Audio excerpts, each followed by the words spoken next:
what better way to kick off the new year than with, well, a literal kickoff, or two for that matter. That's right, midweek holiday season football meant that we saw a game on New Year's Eve and two on New Year's Day. And of course, in typical A-League fashion, the matches themselves were, for the most part, entertaining to watch. There were goals, a red card, and perhaps the world's loneliest press conference after the Mariners City draw. Mata started and scored for the Wanderers, something that many of us were expecting to see much earlier this season. Perhaps a silver lining to take for the Wanderers from such a tough loss. And with the January transfer window around the corner, some clubs are already engaging in silly season. Well, we have a look ahead to this weekend's fixtures on this episode of the Round Ball Australia podcast. My name is Jacob Stevens. I'm taking over hosting duties from Lachie today. He is still here with me though, but he's on a bit of a holiday at the moment, not at home.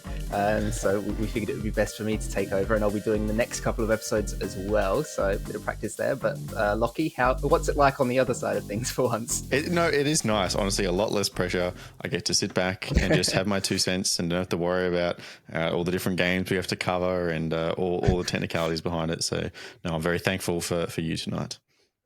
To be fair, you did do a lot of prep work with the rundown though, so still working hard behind the scenes. And Christian always available, well, mostly available as well. Weren't out last time, but got three of us on the podcast this time. How you doing, Christian? Yeah, not too bad. I mean, you talk about lack of experience. You've hosted quite a few episodes already. You're pro now. Yeah, definitely. No need to worry. You've got this.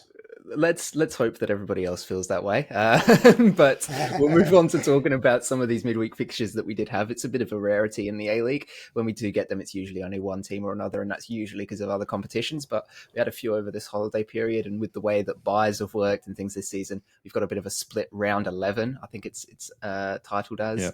Yeah. We saw the Wanderers play against MacArthur, and that's going to be our lead-off game because I think it was arguably the most entertaining. Obviously, a solid win for MacArthur, sort of looking like the side that they were at the start of the season when people had them rated quite high. But really the big talking point from it for mine was that Juan Mata got a start and he got on the score sheet. And Lachie, I said in the intro, that's something we were sort of expecting to see earlier this season, but it's not quite come about. But surely it's a good sign for the Wanderers that he's starting to get involved in the attacking phases. Yeah, and if I can just put my tinfoil hat on just for a second, obviously we know Alan Stajic was suspended for this game. He was out in the stands. I don't know if the assistant just went rogue with the team sheet and they thought we better get him on the field eventually. No, I'm sure that wasn't the case, but it was really good to see him start. And, one of the big questions about Mata playing in this side were how do you play him where you limit how exposed he is out of possession, right? And so the solution that they tried here was to play him on the right side of midfield in a 4-4-2. And there were a couple of times where MacArthur got those 2-on-1s down the left, but, Western Sydney were very prepared for that eventuality. So they covered for him, I thought, effectively. And obviously when on the ball, that's where you can get all your positives out of him. He was just superb. He was given license to roam pretty much wherever he wanted. And his passing range was excellent. He'd drop back between the defenders. He'd float in those kind of half spaces forward of the ball, or he'd drift wide in the pockets to pick it up. It's just so much fun watching him play. And I hope we get to do a lot more of that in the next few months. For sure. And obviously another thing in that midfield unit for the Wanderers is the injury to Shikluna, which he suffered in the Adelaide game last weekend. And, there's sort of this big question mark still about the Wanderers because it feels like they haven't quite got things going. And Christian, I mean, in possession, they looked like it was another good performance for the Wanderers, but out of possession, they really struggled, obviously, conceded a bunch of goals, which is something they've been known to do over the last couple of seasons. How are they going to try and find a balance there? Because, they're missing now a key player, like I said, in Shikluna, who has been really good out of possession for them. They're missing key players at the back. Their import, Jonte Wook, is out with injury as well. I mean, it does seem like while they're good going forwards, this is sort of the hallmark for Stajic sides, that they're still struggling in defence. What can they do you reckon, to try and shore things up? The Shikluna injury, that's damaging, I think, for the rest of the season, because you see this midfield in this game against MacArthur and it's the same old problems that have repeated itself, right? I've mentioned the fact that Josh Belante gets caught out and that player like Shikluna is there to sort of cover up the ground and really make up for that, the lack of running and the lack of pace. But without him now in the side, it's going to be a real balancing act now for Stages to see who can he turn to on the bench. I mean, he doesn't really have that many options to choose from, right? Yeah. A couple of inexperienced heads in there, but I mean, you bring in someone like Juan Mata. I know he plays up a bit further up the pitch, but we've seen him deployed as a number 6 before, right? A few weeks ago, I forgot the game in particular, the one he came on the bench and he was really impressive. I think it was the Sydney Derby actually, Yeah. and I thought he played a really good role just in that pivot, in that number 6, just in front of the defense, controlling things. And that's what the Wanderers lacked in this game, right? Just control. Yeah. I think that's the key word. It was just a bit all over the place. MacArthur really picked them off in parts on the counter attack a couple of times. And so, yeah, for Stats, it's just going to be a question of, what personnel do I choose from? It's just the fact that in terms of depth, with these a few injuries that you touched on, Jacob, it's, a matter of, how do you fix that, where the solutions come from? And it's going to be very difficult to find answers, I think. He just really has to try and shore up the defense, because defensively, it's been a massive question, right? We know the attacking quality and talent going up front, but defensively in transition, especially against the MacArthur side, who in attack in that final third going forward, transitional phases, they're going to pick you apart for fun, right? So it's just keeping the ball out of the back of the net. I don't feel confident in this side that they can do that. Even for just string a couple together, some clean sheets, back-to-back clean sheets, get a bit of confidence going. They just can't even get that at the moment. So it's like, where do you go? And there was a lot of individual errors, right? Like a lot of it wasn't Yeah. systematic. Like you think of the Piol goal, which is exceptional, but like you just have to do better one-on-one in those circumstances, which makes it hard for Stagic, I think, because there's what would you say? Play better. Like it's a bit tough. Like you can't organize individuals like that.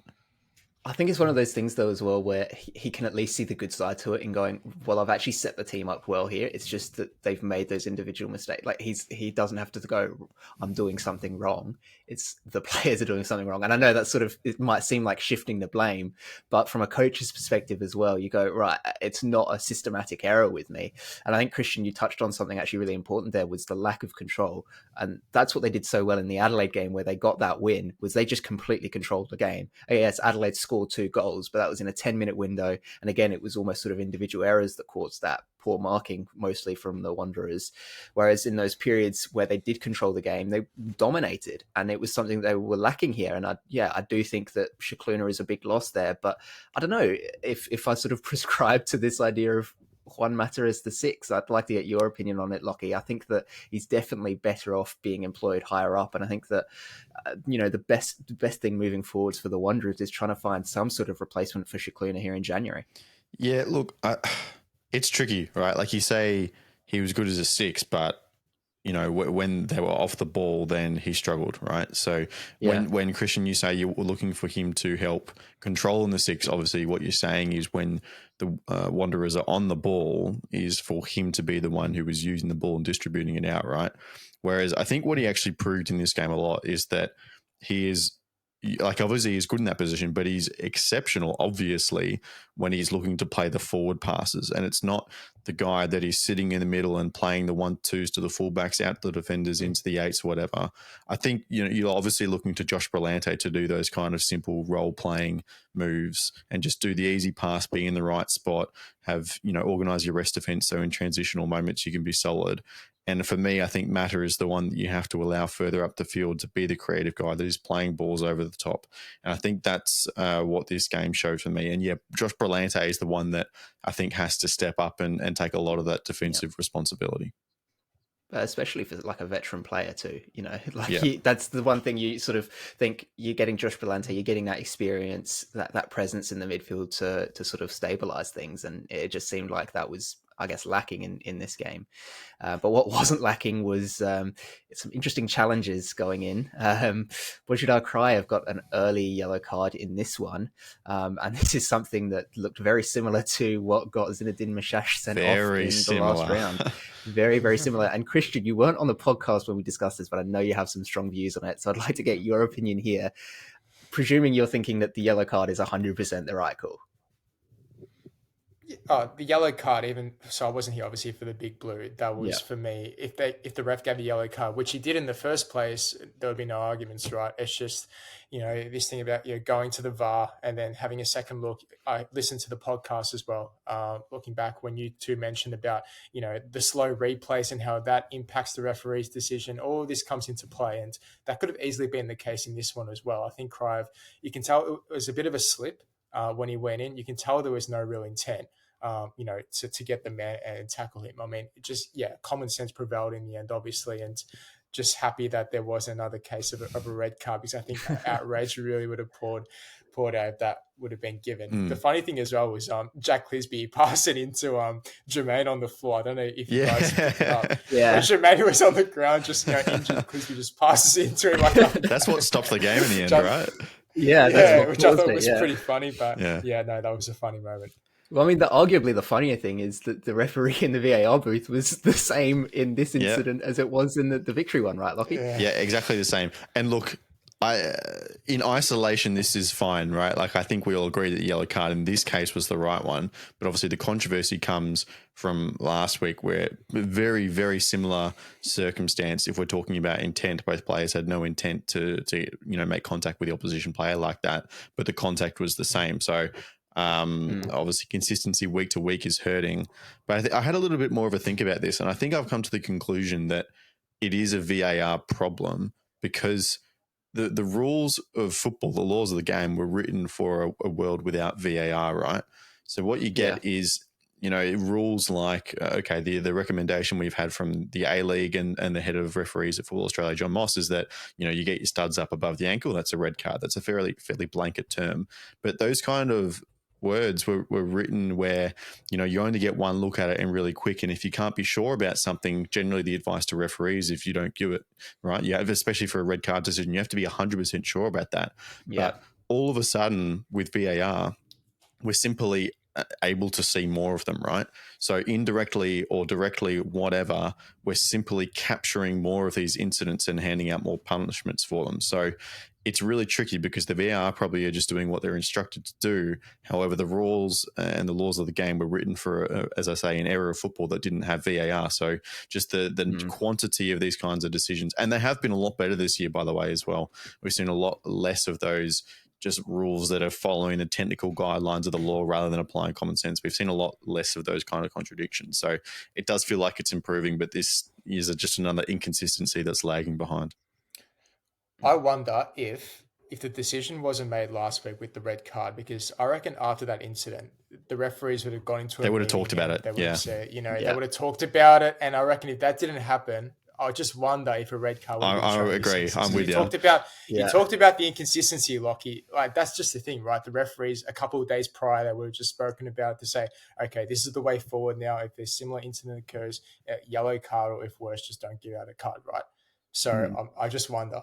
Yep. Yeah. Well, I mean, you sort of spoke a bit there about VAR, Lachie, and rules being written to not have VAR. And one that seemed pretty blatant in this game was the Dean Pelikanos red card, which was originally given as a yellow and then upgraded to a red on VAR recommendation. I mean, that looked pretty clear from the get-go as a red card, right? I mean, Puel's making the run in behind, grabbed, pulled down. I mean, can't have too many arguments. No, I agree. And look, Casey Rybout's explanation we heard on the VAR.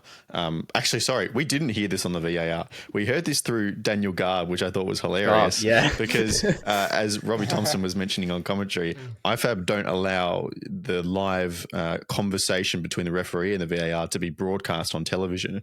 But Garb is just sitting there listening in, and then they go to him a few minutes later. He's able to report on it. So I don't know if that contravenes the laws in any way. But what he was saying was Rybout, went to the screen and, didn't see that the ball was so close to Puel going in behind, right? She thought it was much further away, and maybe there was a little bit more doubt as to who was going to get the ball first, which you can completely, understand that when you go to the screen, you see that he was easily going to make it onto. I think it was Jack Clisby was the other defender that was kind of close.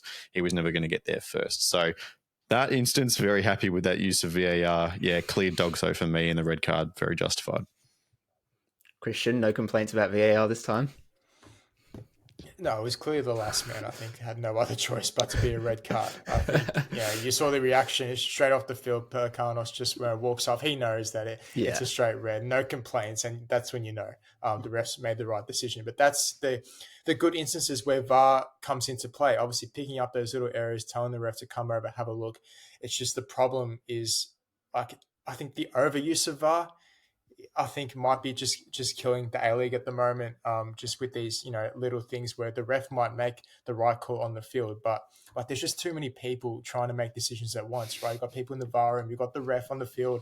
It's like, where do you draw that line? It's difficult. Just whatever you say, Christian, don't say that we should get former players in the VAR room. Otherwise, I'm just going to lose it. So many people say that. Kevin Muscat starts a career as a VAR operator. That's the argument like to saying like a former player would make a good coach, right? I mean, it just doesn't always happen, right? While we're talking about refs, though, we might as well touch on the fact that this was a history-making referee panel for this game. The first ever time that it was an all-female referee panel that officiated an A-League men's match. So that's a huge achievement for everybody that was involved, obviously, as we mentioned, led by Casey Rybelt. And she's been doing this for quite a while anyway as the on-field referee, but it was awesome to see a whole team of female referees doing it. So, I'd love to see it more often. And I thought that, they had a fantastic game. And that's the case when there's nothing on Twitter, going on about how awful they were. So we just talked about two of them, but well, I'm not talking about how awful they were. They're talking about how the cry of one was correctly yellow and Pelikanos was upgraded to a red properly. So they did a really good job. And this is happening a lot more in international sport as well. Like you guys know, involved in field hockey in the last 4 or 5 years. Men's and women umpiring, international men's and women. So it's going both ways. A lot of men doing women's games as well, happening a lot more. So pretty cool. Awesome to see, and hopefully we see it more often. We mentioned Ariath Pjol's goal earlier, but another MacArthur player who had a fantastic game was Jed Drew, and he's having a really good season as well. And I think he's got to be at the top of their list to try and lock down for as long as possible, because you can tell the difference between this side when he is and isn't on the pitch. And Christian, just the goal, that was it. The second goal he scored, where it was clearly intended to be a cross, but it was also smartly done enough that he hit it hard, where he's like, if I don't quite get it to, I think it was Germain making the run at the back post, it'll just go in the back of the net. And the way he hit it was brilliant. We can debate whether or not it was intentional. I don't think it was. Looking at the replay, he sort of gets his head up and looks to see the run of Germain, but maybe he was looking at that far post. But he just seems so electric when he's on the pitch and is such a difference maker for MacArthur. Whether it's intentional or not, it just goes to show for a striker, it's that confidence and that belief after a few games when you get on the score sheet. It goes to you, right? You back yourself to say, okay, I'm just going to take this on, and more often than not, there's a good opportunity that goes in the back of the net. And obviously, he was rewarded with a couple of goals against the Wanderers. I watched him closely against Perth. I know Perth are shambles, but just his movement and just everything, I just thought, wow, like perhaps I might be like underrating this player a bit, because I know like he's got ability, but does he show it consistently week in, week out? I just think that's the next challenge for him. That's the next step up to see if he can produce that consistently. Because in this game with the link up play, getting involved, and then up front, scoring goals, just being more productive in that sense, I think is a real plus for this MacArthur side, who without him, it's like, yes, they'll create the opportunities in the transition, but who's going to put those chances away? And I think Drew, right now, with his confidence levels, it's a really big positive. For Stigovski. You know what I really liked out of that Perth game as well? That goal where he just gets in behind, the ball is played to him, and it is just the perfect slotted finish into the corner, right?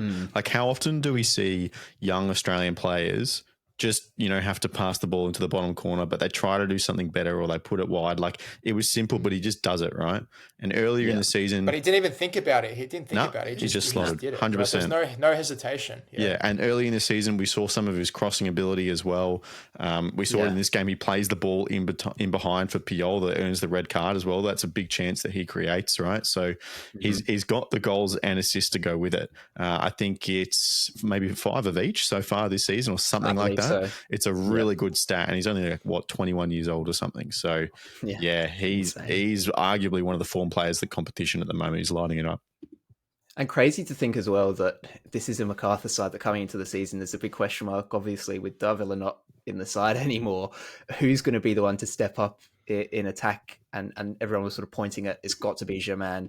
Maybe it has to be Jacques as well when he was announced to be signing with the Bulls. But it's actually been the kid, right? It's been Jed Drew that's done it, and he's done it excellently. So I think it's sort of showing some of the clubs that have sort of invested in their youth and going, this is what you can get, and I think it's awesome to see him having such a good season, because, he has been sort of perhaps a bit lower on the depth chart in the last few seasons with some of the quality MacArthur have had, and he's now getting his chance and he's taking it with both hands. But that being said, I think that MacArthur actually probably left quite a lot to be desired in this game.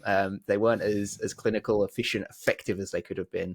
And it made it perhaps a tighter game than it needed to be. There were a lot of very wasteful shots that they took towards the back end of the game. And then things just like in general possession, it was sloppy. And Lachie, I'd love to get your sort of view on it, because it did seem like, MacArthur, they didn't make things easy for themselves. They didn't. And I think, honestly, Mile Stojovski, I've always considered as a coach who's really good at managing game states, right? But, he took off Jed Drew and Ariath Piol in around about the 65th minute. And so this was, Western Sydney got their red card and then they scored. It was a lucky goal, right? It was a deflection. Let's not, consider that any differently. So they got a 1-goal lead, and I know you're taking off attackers, but you also replacing them with attackers. It wasn't like a formational shift. And what the result of that was is that you had players who, not even in like transition situations, and I'm not saying they have to run the ball to the corner flag with 25 minutes to go, but you had players just in general possession, they were knocking around the box and all of a sudden just taking shots out of nowhere. That is not how you manage a game, especially if the decision from the coach is to take off your 2 best attacking players in the game. You're not just trying to take shots from, 35, 40 yards out. So I think Mile would look back in that and not be too pleased how they played that last 20 minutes, because obviously they got away with it on this occasion. The Western Sydney Wanderers were down a player, but if that's a different game, it's 11v11 and you're going up against someone with real attacking quality like a Sydney who just loves to sit on the ball, then the last thing you want to be doing is just throwing possession away like that. So definitely some lessons to be learned in there, but a very good win overall against a team, both of them, in really good form as well. So that's a good win for the Bulls, and I think it takes them up to second. So after a little bit of a blip in form, around 4 or 5 weeks in, they're really returning and looking good. Well, speaking of teams that are in good form, the game earlier on New Year's Day between Auckland and the Victory, 2 of the top teams so far this season, going to battle, and it finished 0-0. But I don't think the scoreline accurately reflects how entertaining the game was to watch, because it was 2 very, very good sides playing fantastic football. And somebody who really stood out to me, the Victory goalkeeper Duncan, again had a tremendous game, and Lachie and I sort of spoke a little bit about him in the last episode. Is he the best goalkeeper this season? And I think with that performance added onto it as well, Christian, I don't think there's really much debating that he's at least one of the top 2 in the league this season. Yeah, for sure. I think we had to see a bit from him to really judge him. I think a lot of Victory fans came into the season thinking, okay, how is Jack Duncan going to go?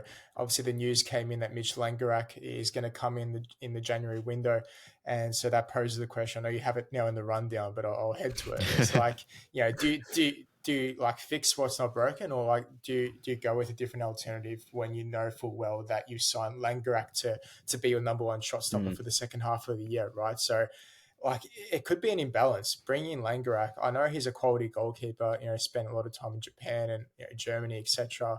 Very experienced Socceroo, but like, do you change it if you're Victory? If you're Arthur Dials, do you change like what's not broken? I know Langerak brings in that leadership and like a touch on the experience. He's quality, right? But do you change it? I don't know. Like my gut feeling is that Langerak will come in and the spot will stay with Duncan, because he has played exceptionally well. And to answer your earlier question, Jacob, I think it's a very close game between Matt Sutton, Jack Duncan, and Alex Paulson. I think the three have done extraordinarily well all season.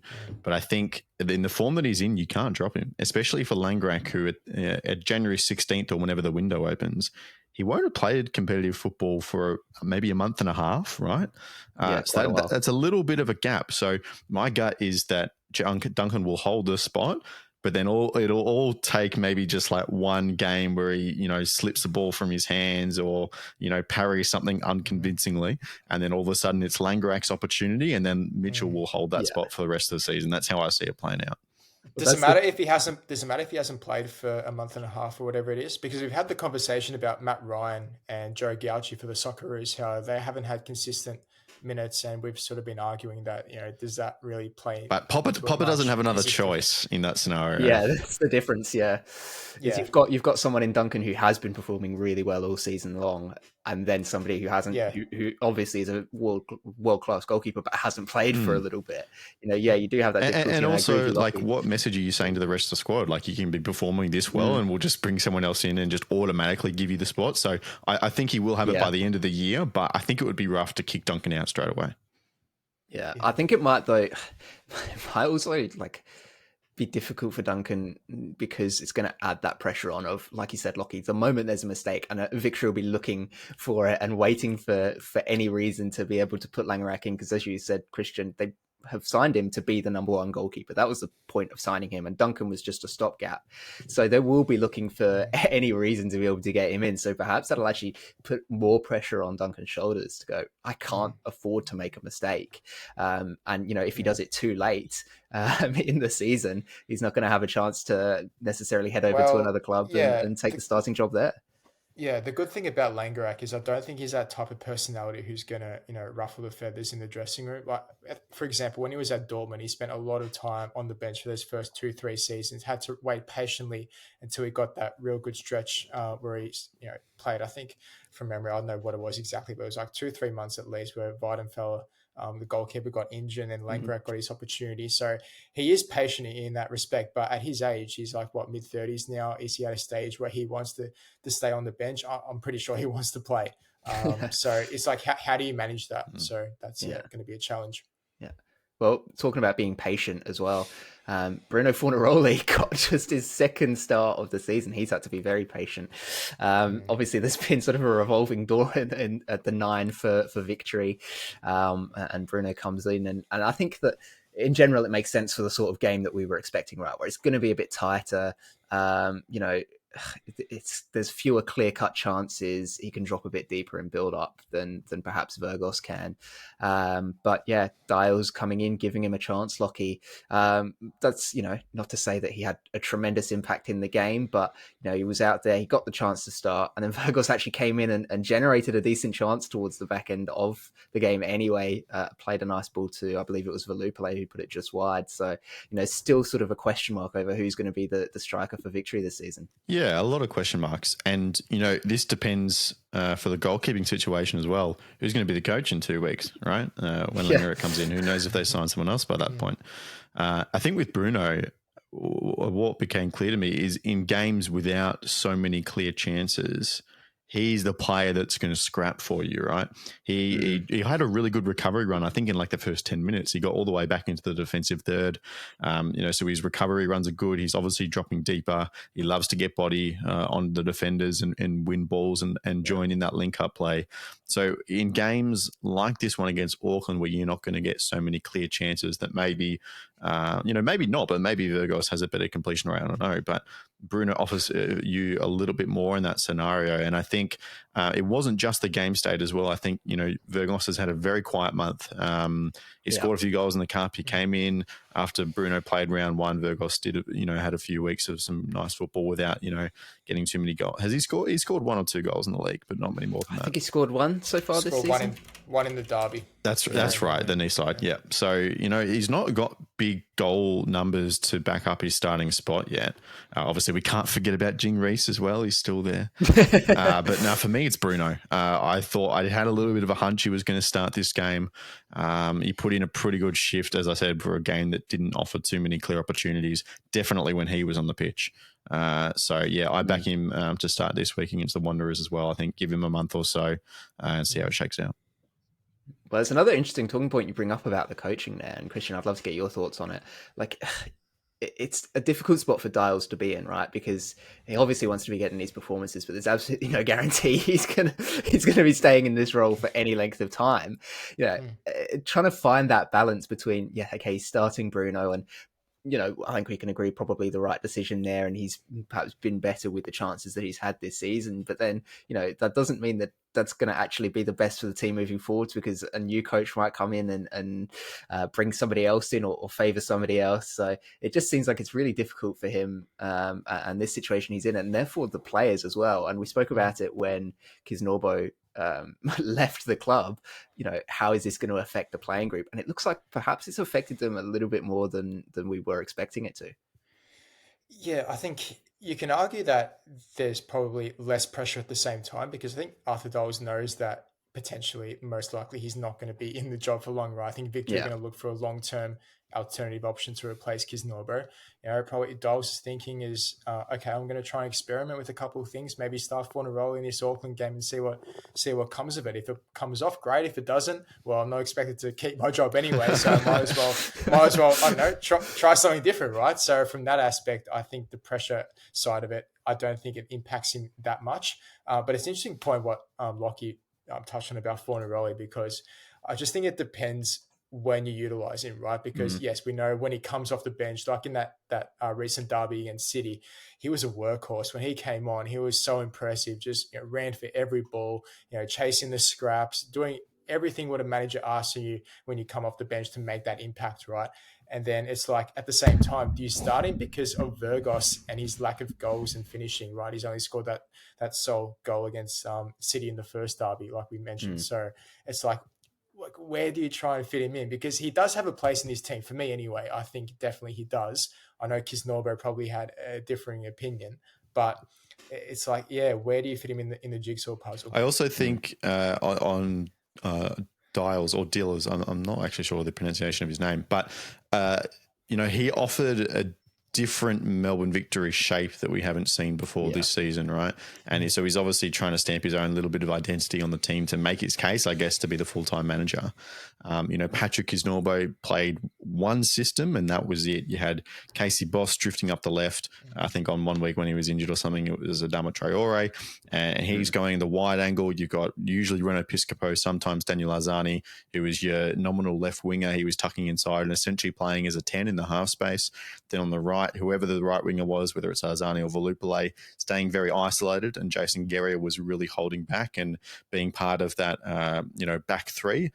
Central defenders in front of the two midfielders. Whereas today, not today, but this week, what we saw is obviously through injury, Casey Boss was playing as a winger, which is its own interesting selection decision, but just an out-and-out winger, which meant that Adama Traore was actually often holding on the left side of a back three. Guerrier was getting forward, making overlapping runs around Arzani. And then you have... I can't even remember anymore how many players, but obviously Mashas was out, so you got the two kind of 10s floating inside as well. So it was a little bit of a different setup, which is, I guess some of it was forced just due to the personnel, but also you have to think that, okay, maybe Victory have a little bit more fluidity in the final third. Players are moving around, interchanging a little bit, hopefully create some more opportunities. They were just as solid defensively. I don't think in transition it really affected them at all. So I think it's just Jacob. It was good to see them throwing something a little bit different at an opposition. Yeah, and I think that's right. It's almost felt like a different philosophy to the way that the Victory have played this season and in the preseason under Kisnorbo. You're right, there was a bit more fluidity. It felt almost a bit more like sort of what Sydney have been doing, perhaps with a little bit more of those relationist principles in possession, with allowing players to have a bit more freedom, both on and off the ball, and finding and taking up attacking positions. Whereas it's very, as you mentioned there, regimented and structured before then of, yes, okay, Arzani, you might be the left winger, but you're actually going to come inside and you're going to play as a 10, and you'll have that overlap every single time. They're not going to change it up. We know what we're going to do. Whereas here it did seem, there was a little bit more fluidity and flexibility, which I think is a good thing to see, because it does show that there is that versatility within the Victory squad, and whoever's going to be coming in as head coach is going to really like that, because it means that they're not necessarily going to have to struggle as much through those early phases of putting a philosophy into play with the team. But it's also perhaps a little bit disappointing that, Dials might not be the coach moving forwards, because I thought that it was a really dynamic attack. So just sort of an interesting point to raise. And no, I really enjoyed watching it. I thought that it was fresh and new and a bit different, especially for Victory. I mean, throughout the history of the A-League, it's always been, we know what we're getting from the Victory, and it's usually been quite positional, whereas it was something different, and it was quite cool to watch. And speaking of something different, even though it's happened a few times, Hiroki Sakai for Auckland moved back out to right back. He, with the injury to Hall, he's been moved centrally to centre back for a couple of games, and he then came back out onto right back. It was Tommy Smith, I think, moved into that centre back role, Christian. But getting Sakai back out on the wing for Auckland, putting those diagonal balls across the pitch, involved up in the attacking third as well, out wide. It just seems like he's a lot more comfortable in that role, and just looks a lot more suited to it than perhaps when he's playing as centre back. That's not to say he's bad when he's playing as centre back, but he looks better when he's on the right. Yeah, definitely. I think he's more of an attacking threat as well.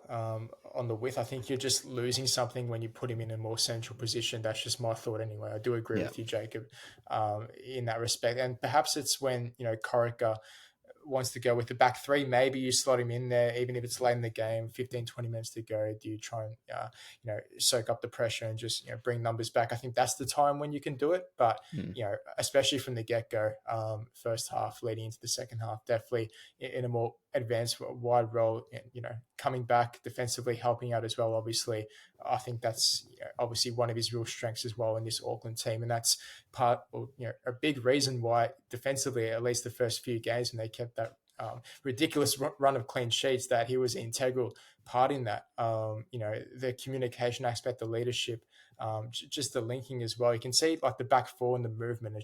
It's so consistent, so concise. There's literally like no real, room to, I guess, to pinpoint any errors really. It was just after, the Western United game, it all sort of unraveled a bit. But then again, you mentioned it was just more of him playing in that central position for a couple of games. And that's when I think Corica found that imbalance. He's just so crucial to the way they want to build up in this game. I think they're like attacking down the left-hand side like almost 50% of the time if you break the field up into thirds, right? So obviously that's far away from Sakai, but what was happening was you got Francis DeVee who's been exceptional going down the left and crossing them in. So they were getting the ball out to Sakai, and then just his ability to play these diagonal balls across the field was exceptional, right? And then every once in a while, Christian, you make a good point, he's very effective if he goes down the right. But the ability to go left, Sakai, diagonal ball across, it's like a boxer, right? You jab. As soon as they start to sit on the jab, you hit him with the hook, right? And then you have Sakai bombing down the right and you try to make an impactful moment. And, that probably would have done better against a Victory side where it was Casey Boss getting really aggressive up the left. It's not quite what they got. And maybe that was part of how they kept this game to 0-0 victory. But, it's just such a classy player, Hiroki Sakai. And I think bringing him onto the right and having Tommy Smith come in at centre-back is the way to move forward without Dan Hall. And those sort of switch balls are something that I think those of us who watch, higher level football sort of take for granted, is that, in... Whoa. Are you saying the A-League isn't the highest level of football? I just mean that more often than not in the A-League, those balls will be overhit or underhit or not quite on point. But that's something that Sakai does so well, obviously, with his experience at such a high level. And it's, something that you can notice the difference when he does it. Compared to just your standard A-League fullback. And I think that, you're spot on there, Lachie. It just opens things up for Auckland in terms of how they want to build up, because they have that option there to be able to play it long to the other side of the pitch. You can't really understate how important that is. Likewise, can't understate the impact that Dan Hall absence has as well, because obviously all these changes are because of his injury. And the stat here that I have from Opta Jason is that he won 21 games in 2024, which was one short of the A-League men's record. So agonizingly close, and would have had it easily had he not gotten the injury. So perhaps a little bit disappointing there, but I think just goes to show his quality as a defensive player, Christian, and just how big an impact that's going to have on the Auckland defense, which, for that early part of the season, they didn't concede a goal in, 5-6 games, and they've sort of been perhaps a little bit leakier since. So yeah, he's obviously a huge out for them. Yeah, definitely, for sure. I think for Corica as well, I keep harping back on this balance thing, but you saw throughout the first part of the season, just the unity, within the back four in particular, and in terms of breaking the lines, counter attacking, like they were all over it, right? And it's just like these absences like these, it's going to kill a side like Auckland, right? Because it's a newly assembled team. It's not like a depth of like a Sydney or a Victory, for instance, right, where they can rely on different players off the bench to just chuck on and say, okay, you play in this position, you play in that, you take up this. Auckland, I think, are in a very, I don't think limited is the word, but in terms of the depth, I just don't think it's there compared to some of the other top clubs in the league. And for a club like Auckland, who we're putting in the conversation as to one of the real contenders to at least claim the Premier's plate and perhaps even go on to a grand final and deeper, then it's these losses that can hurt you in the long run. It can be a bit of a hamstring, and it's just how do you evolve and adapt to these sorts of scenarios. Again, Auckland, we talked about the away form, the traveling, that was going to be a test. This is going to be another test in itself, right? So all these different tests, these contributing factors are going to really play a part. And perhaps Chiefy was right. Maybe they have been a bit lucky. Now we're starting to see the real experience. We'll wait and that's see. Right. Yeah, that's right. Just quietly on Dan Hall, by the way, 21 games in 2024. Not a bad transfer to go from the treble winners to the team that starts at 100% record for like the first 7 weeks of the season. Especially when you look at how the Mariners are doing this season as well. Oh, yeah. Pretty shrewd move on his part. And with the Victory playing in this game, Auckland decided to try and one-up them, not just on the pitch, but with some of their entertainment as well. They brought out at halftime somebody with a saxophone who played Freed from Desire. So, Lachie, I'm going to put it to you first. Who's the more impressive musical act in the A-League? Is it Evangeline Victoria with the Victory, or is it this random guy with the saxophone at Auckland? I'm disappointed that wasn't laced with sarcasm, Jacob, because the original always beats the sequel. I've had the pleasure of seeing Evangeline live, I think 3 times now. I was there for 3 out of the 4 games. Extraordinary. Nothing beats that. I think Auckland have done a lot of things right, but they have some catching up to do with the on-field musical entertainment. Perhaps missed a beat with both the beach and the saxophone. Now it's back 2 weeks in a row. Back-to-back ones where it's perhaps not quite come off right. Jacob, you talk about the random saxophone guy. Well, the violinist. What's Evangeline? Her name? Yeah, Evangeline. Like, she was random before she came in. Like, no one knew about her. And now, if this saxophone guy, if he comes in for a few more performances and starts to, strut his stuff, I know Lockie's not impressed. He's not the massive fan, but I was quite the same as well. Like, I thought, okay, it's an okay performance, but it doesn't beat Victory and their pre-game entertainment. No way. There's still a bit of catching up to do. Maybe choose a song that hasn't been done then by Evangeline, right? So she's picked some of the classic football songs, though. She has picked some of the classic football songs, but there's a few there that Go West off the top of my head is a classic that hasn't been done yet. So and Evangeline started with the sole song, right? Evangeline started the one song, and now she started to. She's got a whole repertoire. Stand By Me was a good addition a couple of weeks ago. Very good one. Yeah, that was good. Yeah, I was amazed she hadn't done that earlier, to be honest. Well, you got to leave room to grow, right? You got to leave room. Yeah, but especially after how well received that first performance was, I was surprised they didn't immediately go with it in the second one. But no, it was good to see it out there. I'm still waiting for Adelaide's pre-game entertainment, so I'm just patiently waiting. Apparently, they don't need it because the crowd's so good. The atmosphere is so great. They don't need it. 13,000 against the Wanderers, and actually a decent Yeah, decent get the crowd violin here. out. Violin. For Where's the violin? Yeah. Auckland had, what was it, about 14,000 at this game? So, they're continuing with decent crowds as Yeah, like well. 14,998 or something. So Yeah, very good. So they're doing a very, very good. And I think I saw just before we started recording as well that they've cracked the. I don't want to say for sure, but they've cracked the 100K mark for this For home season. games. Yeah, that would sound right. Yeah, that's an incredible achievement so early in the season as well. So while we might be ragging a little bit on the halftime entertainment and things that they've tried in recent weeks, it seems to be working because they're getting crowds, and obviously playing good football helps as well. And you know what else helps in getting numbers to watch the game is accidentally forgetting to geo-block the YouTube stream for the game, which happened for this one. I was pleasantly surprised to see when I went on YouTube on New Year's Day, and I just saw the stream, and I was like, have I left a VPN on or something? But no, it was there for us. Perhaps a little bit of a late Christmas gift from the APL, but it's always good to have alternative ways to watch the game. If I'm sure Paramount won't see it that way. Yeah, well, it's the for us, it's the users and the viewers that come first. For Paramount, obviously they have their eyes on different things, but it was nice to have that option to watch it somewhere different for once as well. While we're here, we might as well touch on the other game that happened, which perhaps a little bit less entertaining than the other two. Melbourne City. It was a 1-1 draw against the Mariners, a side that you're looking at where both of them are on the table, right? And they've both really struggled this season. I think City probably in the better position, but after that result, you've got to think, geez, they missed a good chance to take 3 points here, and they obviously have a growing injury list. Lachie, Jonathan Cohen now out with an MCL injury, according to Vidmar.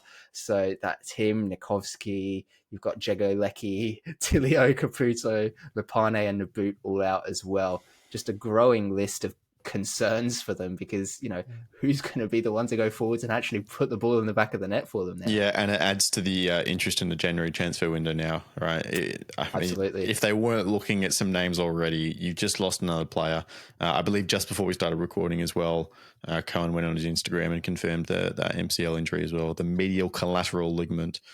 So I don't know what kind of time frame that is, but obviously it sounds very serious. So for Melbourne City, I mean, I just keep looking at the fact that despite all the injuries, right, they're still sitting 4th, 5th, 6th, something on the lap. So they're in the finals, right? So there is so much upside. A couple of these players aren't too far away. I'm thinking Leckie and Caputo, a matter of weeks, hopefully. Yeah. So how that whole dynamic plays in with the window will be very interesting as well. But, it really was a game of two halves here.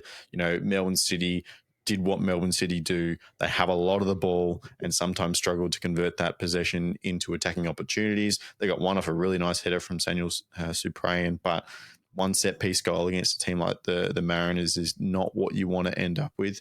You want to have a little bit more attacking output in that. Of course, we've just gone through the reason why attacking output is a little bit hard for them at the moment. But it's honestly, for Melbourne City, it's just this classic modern football question of, we want to hold a lot of the ball, but you got to be able to do something with it, right? Yeah. They're just the epitome of that question, and it's exactly what their women's side have been doing as well, but actually scoring the goals, right? So they need to look to the girls maybe and just see how you actually get them in the back of the net, because that's been the trick that they're missing so far. And do you think the problem is the fact that they are missing so many players? Is it a case of the system that Vidmar's implemented? Like, because it does seem like all season long they've kind of had this, and yes, they've had injuries all season long, but not quite this massive list as they've got now. I think when you have this many, it has to affect you so much, right? It just absolutely has to. Look at the Mariners. Their injury list: Miguel De Pizio. We see Trent Sainsbury just made a return. I didn't get to watch the full game of this, being on New Year's Eve. It was the one day I actually have plans. I don't have to watch the football, but it has to take an effect. And one name that wasn't there, and I didn't put him in this list because he's just been named for this weekend, but Andreas Kuhn as well. In the absence of even all these players to finish off the moves, he was the one that was creating a lot of the opportunities. So he missing out caused a lot of issues as well, because they'd come to rely on him to be the one in that kind of half space on the 10 role to create opportunities. Hopefully he's back this weekend against the Phoenix. So if you start getting 1 to 2, 3, 4 of these players back, then I can really imagine the City team doing a lot of good things come the end of the season. And I mean, yeah, if they can continue to get players back, hopefully in the near future, that would be good for them. Perhaps means that January isn't going to be as busy for them as they might be expecting at this point. But on the other side of things, you've got the Mariners who, still struggling. And our good friend from Ramble Australia, Paletti, was asked Mark Jackson a question about a certain player who we'd covered in the last episode, Mario Balotelli, who was said that he would be open to a move to Australia, Christian, and Jackson's response was, well, it was a case of, I'm not sure what you are trying to insinuate here, and perhaps suggested that the Mariners won't be looking to spend too big in January, despite some of the needs that they might have. Wasn't his first response like, who's that? Who's that? Who's Mario? Who's that? Yeah, he said that from the start. Look, Jacob, being a Milan supporter, I've experienced 2 stints of Mario Balotelli. I can tell full well that Mariners stay very well clear away from him. Yes, he'd bring the entertainment, he'd put bumps on seats, but from the Mariners, is that what they really need? I don't know. In terms of fitness as well, I don't think he's played for a while. He just signed for Genoa recently. Instead, he has been playing hardly any minutes. So to get someone like that, I mean, what message is that sending, right? A club that's focusing more on the youth side of things. Do you bring in someone in their mid-30s to be the solution to all your problems when there's far greater problems than bringing in someone like Balotelli, who, let's face it, for a few years now has been pretty washed up, to be honest. So, I like the question from Paletti. I like the pressing from them, but I think Jackson played that pretty coolly, didn't he? Absolutely. Well, that sums up the games that we've had midweek, but we've got a few on this weekend as well. So we're going to head on to our weekend look, starting with our burning questions as usual. Lachie, I'm going to throw to you first. Off the bat, what's your burning question? Well, I guess, with my incredible foresight, I've kind of already answered this question, but my burning question is there anyone left at City who can score goals, right? I mean, we just talked about it. Their injury list is so extensive. They have a couple of young players. Mehmeti's looks pretty good. Politi's on the left as well. It's been exciting at times, but you're just going to have to get some consistent goals from someone or wait another month for some of these players to come back, return from injury, and then get match fit again. So a Phoenix side that are typically, and I say typically because the last month has been a bit of a trend away from this, but typically pretty well resistant to goals and high quality scoring opportunities. You're probably going to need a little bit of a moment of magic to break them down. So in that scenario, you rely on your system even less and you rely on your individuals even more. So it's going to be interesting for them this week. Christian? My burning question, I've had to think about this for a bit. I said, will Sydney experience another rough patch without Costa? So obviously that injury, 6 to 8 weeks out. I'm just trying to quickly look back on the results when he wasn't playing, but I know for sure, I think it started in that game against Auckland when they scored the last minute winner to defeat Sydney over there in New Zealand. That's when the rough patch sort of started to eventuate, when Costa didn't play those next 2 or 3 games or whatever it was. I just think, in that final third, yes, he isn't the goal scorer. I said that before the season started, but he just offers that extra spark in the attack, doesn't he? And I think that was a period as well when he was out. I think Joe Lolly was missing for a couple of games, so they were really tested then. So it might be harsh to question them, in that sense. But without Costa for this length of time, will they go on a similar run? Do they have the depth to back it up? I think they do, but it's the real question of can they? Maybe he just doesn't like New Zealand because they play Wellington away in a couple of weeks as well. yeah. True, maybe doesn't want to make the trip over. He's not going to commit to it like Mishash with a red card. And, I have to make that trip, but no, maybe it is that. But speaking of New Zealand sides, obviously Auckland rebounded well-ish from their loss and first drop points of the season. Adelaide lost for the first time against the Wanderers last round. So my burning question is, how are they going to rebound from that loss? Because I've sort of maintained this season that while Adelaide are playing some very good football as a team, I think that perhaps the mental side of things there is that if they do suffer a loss, that might hurt them quite badly. Exactly what happened last year.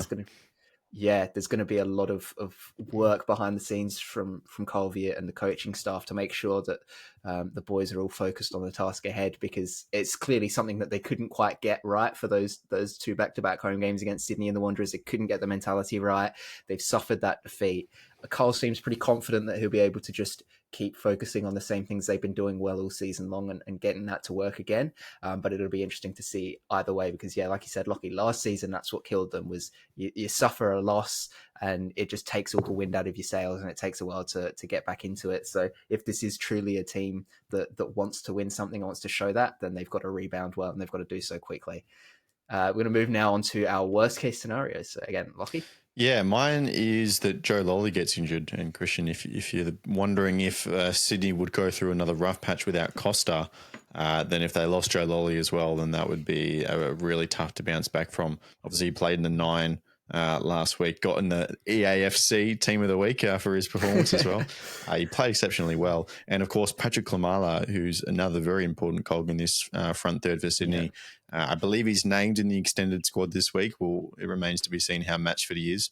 But, yeah, the star quality of Sydney, they've lost a couple of stars. No Leo Senna for the last couple of games, and add in Douglas Costa. If Joe Lolly was to go as well, that would really, really test their mettle. Christian? Brisbane and the Mariners to finish goalless. I don't know how Brisbane keep getting these primetime games. It really beggars belief. I know I watched a predictions game on YouTube a couple of hours ago, and I saw Lachie say, well, we didn't know these two teams were going to be that bad before the season starts. So how can we know about the fixture scheduling, which is a fair point. But like, these two teams have been like pretty horrific to their standards, right? I mean, Brisbane have been, on a downward spiral for the past couple of seasons, but the Mariners have been, pretty surprising, their performances this season and just how down it's been. So if it finishes 0-0, I think, from a neutral perspective, I mean, it's going to not be pretty viewing. So I'm just not hoping for, just a bad performance. A few goals, just make it entertaining of some sort, please. Well, mine stays with that game, actually. And, Brisbane Roar's CEO Kaz Patafta has come out in an interview with Code Sports, citing the club and the board back Ruben Zadkovic. But to me, that reads very much like we know why everybody is on our backs about this. We are heavily considering our options right now, more so than do you not agree? I disagree. Because I think that is a very European lens to look through, because I think when we see those statements come out from clubs, it's always when they're close, right? And the European clubs that a lot of us talk about are the ones in the Premier League or top European leagues. They all have the money to instantly be able to say, we're going to pay you off on your 3-year contract and we're going to get rid of you, right? Where obviously we know the scenario in Australia is different. So I read the statement from Kaz and I think he's locked in for the season. That's what I perceive it as. Well, either way, my worst case scenario is that he obviously sticks around and Brisbane lose again, because it'll just compound the issue that they already have there of why are we backing a coach that keeps losing? So, it would be pretty bad, especially, so soon after coming out with a statement in support of him as well. But it would cover up the cracks, wouldn't it? I said this a couple of weeks ago for my worst case. If Brisbane won, would that cover up the cracks? Of some sorts. I mean, wouldn't you rather, as a Brisbane fan, I know a lot of them really want Zadkovic out the door, just bring in someone new. Like, wouldn't they prefer that? I know you don't want your team to lose, but at the same time, like, the sooner this is over, the better, because from Zadkovic, from what I'm seeing, there's no light. There's just nothing. I can't just see a future with him. Also now is the perfect time, and I said this for a couple of weeks, right? You've got the Mariners at the home, and then the next week you got the Jets at home. Those are two games that you're going to probably have a decent chance of winning, definitely compared to all your other rounds and opportunities. So if there's a decent chance that Zadkovic is going to get his first win of the season in these next 2 weeks. So that's the other thing, Jacob, with the statement, the timing of it. If you're going to get rid of someone, you give them the best opportunity to succeed in their first few weeks. This would have been the exact right time to do it, and they haven't. So, I think he stays. Yeah, well, I think that, another loss for them, like I said, is just going to compound the issues for what Brisbane have ahead. And another thing as well from that statement is that, Patafta says we support him in rebuilding this season. So definitely no indication of a future commitment there from the club. Apart from his contracts, but what do they mean, right? Apart from his contract, but yeah, well, I mean, we've seen clubs cut coaches for a lot less. Yeah. So if they're giving him the season, then so be it. But I do feel bad for those Brisbane fans. We're going to move on to our ping from distance now. Lachie, take it away. My ping from distance is that Juan Mata is going to get 2 assists in the Saturday night fixture away to Melbourne Victory. I just think the way he's passing the ball is exceptional, right? And with Cicluna not coming back anytime soon, I don't see any reason why he'd be dropped from the starting 11, especially given the way he played. Number one, I hope he starts. He really should. But he's had one game now, a little bit more match fitness to click. Hopefully he gets a little bit more than, I think it was around 55 minutes that he had in this game. Yeah. Get 60, 65, 70, give him a few more attacking opportunities, and then some of those balls will land on some heads or feet and he'll get 2 assists. And Christian, off the back of a 3-point performance in the prediction, what's your unlikely prediction for this week? It's not very nice, but this is part of my official prediction. So in my ping, I've got Wellington to defeat City. I've doubled up. Yeah, I heard you guys, speak a bit about it. It's a fairly high bar. You expect probably a draw at most for the Phoenix. The Italiano would be happy to take away because, away from home, you know what you're going to get, right? Defensive structure, hit on the break, and try and pinch a result. But I just think Italiano, or at least he should be looking at this game as City are vulnerable, right? With all these injuries, we can really get at them. And it's not like the Phoenix have had the best start to the season. They're not in a position where they're first and they can, relax and rely on to drop a couple of points here and there. I think now's the time where you really need to pounce and get these 3 points on the board and try and catch up to the chasing pack because they are drifting a bit with their recent results. So I think, yes, away trip, it is going to be tough, obviously, at Amy, but I think in City's position, Italiano should definitely be viewing this game as a real opportunity to win this. Yeah, I mean, I could definitely see that. And what I've actually just seen as well, kind of funnily, is my ping from distance is the same as your worst case scenario, Christian, which is that there will be no goals in the Brisbane Roar Central Coast Mariners game. It just has awful 0-0 draw written all over it. These two sides are not playing great football at the moment. And yeah, I just think that there's a real possibility that we see a really, really awful game of football with no goal. Not like the 0-0 draw between Auckland and Victory that we just saw that was really entertaining. I think it would be a bad 0-0 draw. So yeah, that's my opinion. Can I add a really, really long shot just to throw it in there, right? Let's see. I'm going to look like a genius if it comes off kind of territory, right? Thomas Waddingham scores a goal in his final appearance for the Brisbane Roar. Oh, so you're truly buying into the rumours that he's moving. The European window is open. We are now in that season. The European window is, yeah. I mean, it is silly season. It is. Mm-hmm. But the A-League window doesn't open for a couple of weeks. So, if he does leave, then they're going to have to, wait a little while before they're able to replace him. But yeah, you're right, Lachie. This is a perfect segue, actually, because it is silly season and we've seen some player movements already from a couple of clubs. So thank you for that. Brisbane Roar, one of them, Joe Coletti, only a couple of hours before we started recording this on, Thursday evening, mutual termination of his contract from the Brisbane Roar to, as it was said, pursue an overseas opportunity. Now, Christian, that's obviously very vague, and we've not gotten into the habit of seeing A-League clubs say exactly what players' plans are. They do tend to just say for an overseas opportunity or an alternative opportunity. But, I mean, can you really blame any players that want to be getting out of that environment at this point in time? Not at all. I mean, like you said, do you blame him? Surely you look at it from your future and say, okay, Joe Coletti, he's 26 years of age, this is the time in my career. He's thinking to himself, I've got to make the move overseas when an opportunity arises, because you're looking around the dressing room, the environment. It's like, how am I supposed to thrive in this place? There's just no future. Seriously, it's sad, but it's true, right? So I think that's going to go for a couple of other players at the Raw. I wouldn't be surprised if we do see a couple more movements similar to Coletti's. Be interested to see what the actual move is, like which club and which league, because I do think he has done all right. Just in this Brisbane setup, I just think it's held him back a bit. I don't know the right word to use, but yeah, like I wonder, and I'm sorry to jump around a little bit, Jacob, because I know you have him a little bit further down, but I find an interesting comparison in the wording for the release of Luke Bodnar, who leaves Perth Glory, for, quote, an exciting opportunity abroad, whereas Joe Coletti is just moving for a regular opportunity abroad, right? So I don't know, you're not commanding a fee, so it's a mutual termination. Maybe this kind of screams like a Thailand or a Singapore, maybe Lion City Sailors, Bangkok United, those kind of teams. That's what it screams at for me for Joe Coletti. And then, Luke Bodnar, 24 years old. He's made around just under 50 appearances in the A-League. Hasn't set the world alight either. So two interesting players that have been sought after by different international clubs. Well, Joe Coletti's an interesting one, right? Because he had a stint in Japan before joining the Roar. Right. So between Adelaide and Brisbane, he played for Tochigi maybe an City Indonesian in club Japan. with the links with the Indonesian ownership. Maybe Could be. He was born in Malaysia, so if he could be moving there, but I do agree it's possibly somewhere, or actually likely somewhere in Southeast Asia.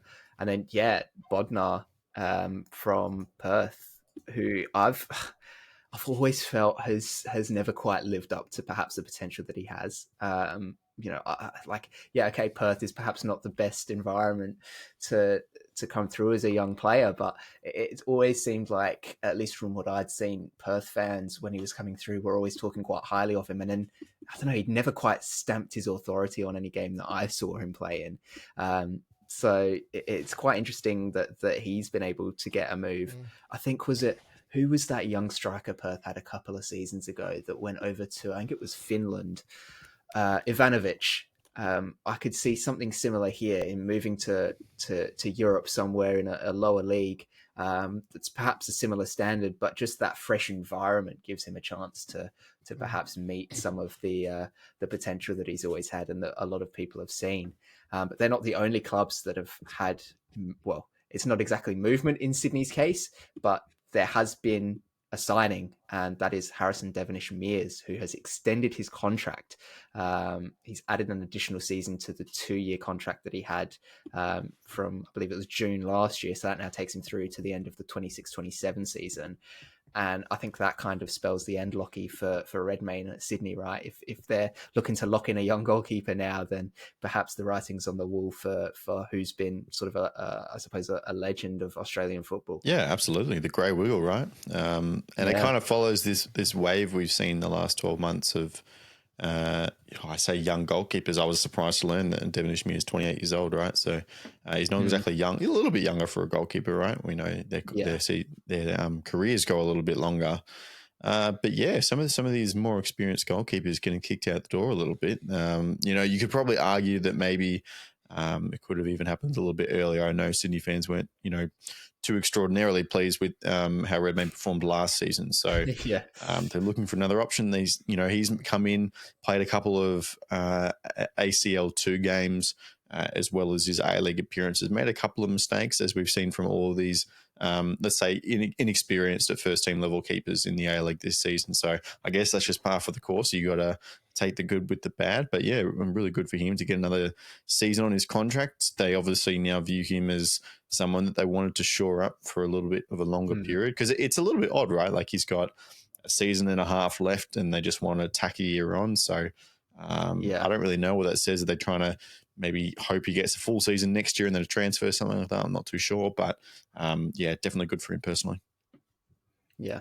I think it might even just be a case of them, I suppose, covering themselves, right? Because the one position you want to make sure you have is a goalkeeper. So, if they're perhaps expecting Redmayne to, announce his retirement or whatever, it might be, just to have that sort of coverage of knowing they've got somebody there is always a good thing. And from a player's perspective as well, for someone like Devonish-Mears, who is really only sort of starting to get his first opportunities now this season, to make sure that he's got that extra buffer year as well. We've spoken about how these longer contracts can be good for players as well as clubs, sort of a win-win situation. It does seem like, again, it's that sort of application here. Sneak One in something. Go for the other, it. not necessarily player movement as well, but we learnt that David Williams has unfortunately done his ACL, so he will be out of the Perth Glory, which that team is absolutely screaming out for some experience and leadership, and I'm sure David Williams was doing his best to contribute a little bit of that, and him getting knocked down. I know he's only really been coming off the bench and maybe starting when Taggart's been absent, but the amount of goals that he scored off the bench for them last season was remarkable in itself. So a big loss, and another player who you're potentially looking at this injury as a career ender, unfortunately, for where he is at the moment. So hopefully he fights through and gets back. But yeah, if not, another great contributor to the A-League. Yeah, well, there we go. That will do for today's episode of the Round Ball Australia podcast. It's nice to have some actual football to talk about on one of these Thursday episode or Thursday evening recordings. We don't normally get a lot of it, and when it is, it's usually 1 or 2 games of Asian football. So to have some proper A-League stuff to talk about was great. And of course, with silly season in full swing, there'll be plenty of news coming through in the next few weeks as well about player movements. So looking forward to that. But it's been a pleasure to be host again and to be joined by the both of you. I think we've got things pretty well down pat in terms of podcasting at this point in time, but it was good to have you on, Lachie. Thank you very much. Yeah, it's nice not to be able to just say the Mariners were bad and Sydney were good on a Thursday that's right, for one of these things. And Christian, thank you for joining. Appreciate it, mate. Well, that is all. As I said, we'll be back again on Tuesday as per usual with our summary of the weekend's games here on the Round Ball Australia podcast. Thank you very much for listening. Goodbye.